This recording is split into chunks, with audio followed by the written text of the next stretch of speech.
दोस्तों बॉलीवुड में जब बेस्ट एक्टिंग, बेस्ट डांस और बेस्ट कॉमेडी की होती है तब सबसे पहले नाम आता है गोविंदा का। 90 के दशक में हर व्यक्ति की जुबान पर सिर्फ और सिर्फ गोविंदा का ही नाम था कि वो अपनी फिल्मों के माध्यम से लोगों का कितना मनोरंजन किया करते थे। लेकिन फिर उनके खिलाफ एक साजिश की गई, एक ऐसी साजिश रची गई जिसके चलते गोविंदा का पूरा करियर ही बर्बाद हो गया। इस बात में कोई दो राय नहीं कि जब एक आउटसाइडर इंडस्ट्री में अपनी मेहनत के दम पर अपना एक मुकाम हासिल करता है, जब उसे किसी और तरीके से निकाला नहीं जा सकता है, तब उसके ऊपर एक ही काम करो कि चारों तरफ से हमला करो, उसे फिल्मों से दूर करो, उसे फिल्मों से निकाल दो, उसे पूरी तरह से अकेला छोड़ दो।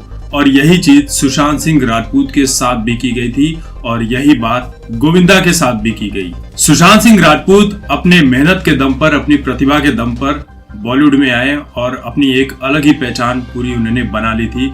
लेकिन जब उनकी सक्सेस लोगों से पच नहीं सकी, लोग उस सक्सेस को बर्दाश्त नहीं कर सके, तो लोगों ने सुशांत सिंह राजपूत को चारों तरफ से घेरना शुरू कर दिया। मीडिया में उनके खिलाफ तरह तरह की बातें लिखी गई कि वो लड़कीबाज है, दारूबाज है, शूटिंग पर लेट आते हैं, पड़ोसियों के साथ झगड़ा करते हैं, यानी तरह तरह के इल्जाम लगाए गए जिसे लोगों ने सच भी माना, क्योंकि जो दिखता है वही बिकता है और हमारी मीडिया जो दिखाने की कोशिश करती है हम अक्सर वही देखते हैं, उसके अंदर की चीजों को कभी देखते ही नहीं है। गोविंदा ने अपने करियर में एक से बढ़कर एक फिल्में की, लेकिन उनकी जोड़ी जो सबसे ज्यादा पसंद की गई वो थी डेविड धवन के साथ, और डेविड धवन के साथ उन्होंने बहुत सारी फिल्में की। लेकिन जब से डेविड धवन के बेटे वरुण धवन का इंडस्ट्री में आना हुआ, उसके बाद से लेकर अब तक, मतलब ये समझ लीजिए कि वरुण धवन का इंडस्ट्री में आना गोविंदा के लिए समझो किसी श्राप जैसा बन गया हो, और वहीं से गोविंदा के करियर पर अंकुश लग गया। जो फिल्म डेविड धवन गोविंदा के साथ करना चाहते थे, अब वही फिल्म वो अपने बेटे को लेकर बनाने लगे। यहाँ तक कि गोविंदा की जो हिट फिल्में थी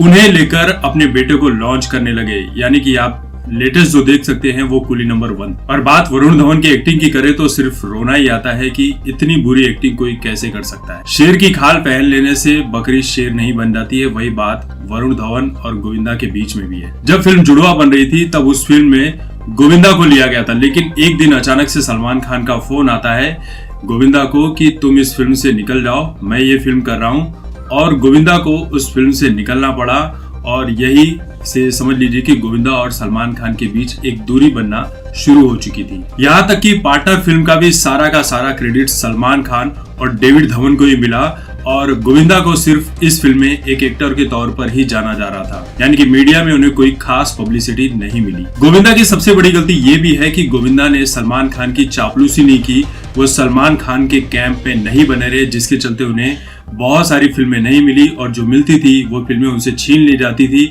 और जब उनकी कोई फिल्म बनकर रिलीज होती थी तब उसे बहुत ज्यादा स्क्रीन नहीं दिया जाता। डेविड धवन कभी गोविंदा के साथ मिलकर फिल्में बनाया करते थे, लेकिन जब सलमान खान आए तो उन्होंने सलमान खान को लेकर फिल्में बनाना शुरू कर दिया। देखिए, सलमान खान बॉलीवुड में काफी होल्ड रखते हैं, यानी बहुत ताकत रखते हैं, और किसे फिल्म देना है, किसे नहीं देना है, किसे किस फिल्म से बाहर का रास्ता दिखाना है, ये सारी की सारी बातें सलमान खान पर ही डिपेंड करती हैं। और सलमान खान के जो लोग फेवरेट होते हैं उन्हें लगातार फिल्में मिलती ही रहती है, और जो लोग उनसे दुश्मनी करते हैं ये समझ लीजिए कि उनका करियर समाप्त हो जाता है। एक और स्टोरी ऐसी है कि एक दिन जब गोविंदा ने अपने सेक्रेटरी से कहा कि डेविड धवन को फोन लगाओ, जब डेविड धवन से बात हो रही थी तो उसी दौरान गोविंदा ने अपने सेक्रेटरी से कहा कि फोन को स्पीकर पर रखना, तो उस वक्त डेविड धवन ने ऐसी बात बोली जिसके बाद से लेकर आज तक डेविड धवन और गोविंदा के बीच जो दूरी है वो बनी ही रही है। तो डेविड धवन ने ये कहा था कि गोविंदा को कह दो कि मैं उसे अपनी फिल्म में लेने वाला नहीं हूँ, उसे जो भी छोटा मोटा रोल इंडस्ट्री में कहीं पर मिल रहा है वो उसे कर ले, मेरा उससे कोई मतलब नहीं है। देखिए, गोविंदा को बदनाम करने के लिए कपिल शर्मा शो का भी बहुत ज्यादा सहारा लिया गया। यहाँ पर आप देख सकते हैं कि कृष्णा जो गोविंदा के भांजे हैं वो अक्सर गोविंदा के ऊपर कोई ना कोई जोक करते हुए दिख जाते हैं। गोविंदा और कृष्णा के बीच भी अब रिश्ते पहले जैसे नहीं रह गए, क्योंकि कृष्णा जो है वो सलमान खान के काफी करीबी हैं और इसी वजह से उन्हें वो शो भी मिला है। लेकिन जब एक समय गोविंदा कपिल शर्मा शो में बुलाए गए थे तो वहां पर उस शो में कृष्णा ने काम करने से मना कर दिया था। वो बोले कि मैं गोविंदा के सामने नहीं आना चाहूंगा, हो सकता है कि मेरे रिश्ते और भी ज्यादा खराब हो जाए।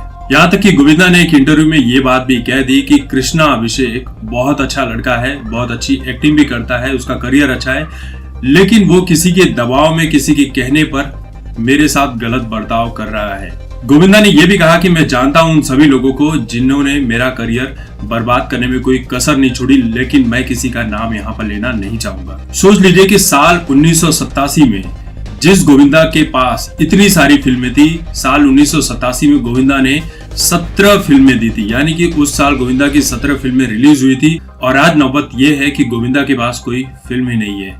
गोविंदा इंडस्ट्री में जगह बनाने की बहुत सारी कोशिशें कर रहे हैं, जी तोड़ मेहनत कर रहे हैं, लेकिन हर बार उन्हें किसी न किसी तरह से खींचकर बाहर कर दिया जाता है। और यही हमारे बॉलीवुड की सच्चाई है।